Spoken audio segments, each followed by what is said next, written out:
नमस्ते दोस्तों, स्वागत है आपका मेरे चैनल में। कहानी अच्छी लगे तो वीडियो को लाइक करना ना भूलें। आज की कहानी है बेटा हो तो ऐसा।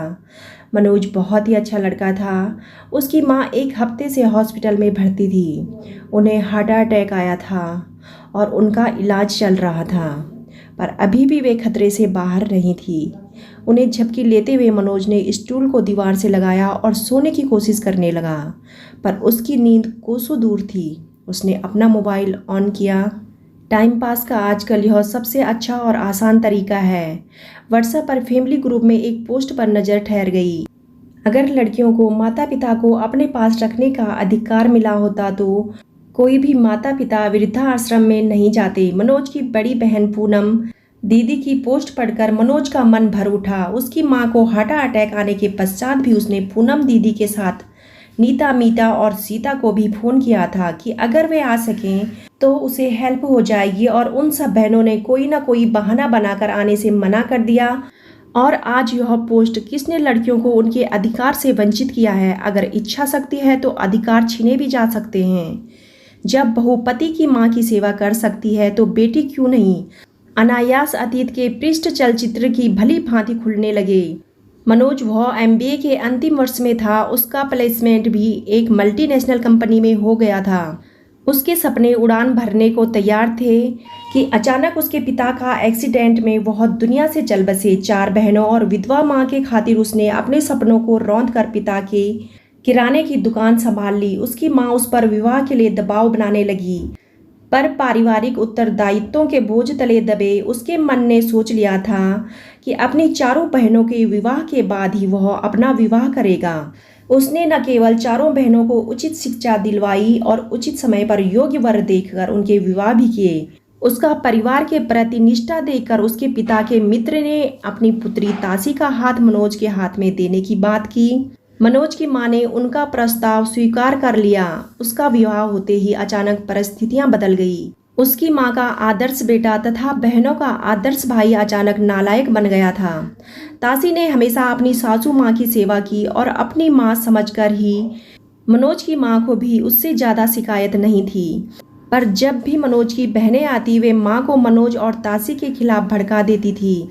ऐसे समय मां भी अपना संयम खो बैठती और तासी पर आरोप लगते। तासी उनसे तो कुछ नहीं कह पाती थी, पर मनोज से झगड़ पड़ती।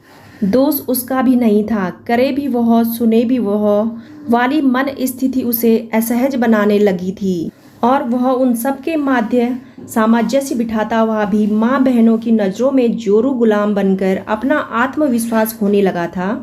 सबसे ज़्यादा दुख उसे तब होता था जब बहनों को माँ की इच्छा अनुसार विदाई देने में जरा सी कमी होने पर माँ कहती थी, अपना तो सारा सब कुछ मैंने तुम्हें सौंप दिया और अब तुम मुझे ही आंख दिखलाने लगे हो।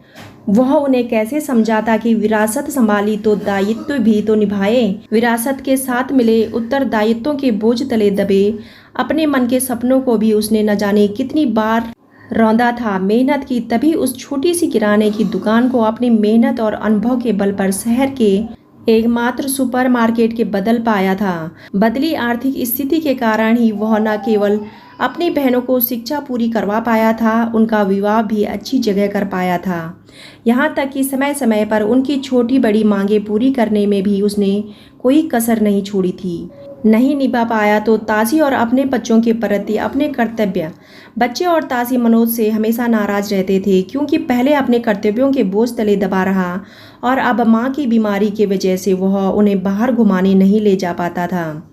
दूसरों के ऊपर तो खर्च कर देता, स्वयं के ऊपर खर्चा करते हुए उसे 100 बार सोचना पड़ता था। कभी कभी तासी भी टोक देती थी कि लगता ही नहीं है कि आप सुपरमार्केट के मालिक हो। शादी विवाह हो या कोई सामान्य पार्टी, सब में आप अपना वही इकलौता सूट पहनकर चल देते हो। अब वह क्या कहता, अपने ऊपर खर्च करूं या पारिवारिक जिम्मेदारियां निभाता? अपने मन की आवाज़ सुनकर वह विचारों के भंवर से बाहर निकला।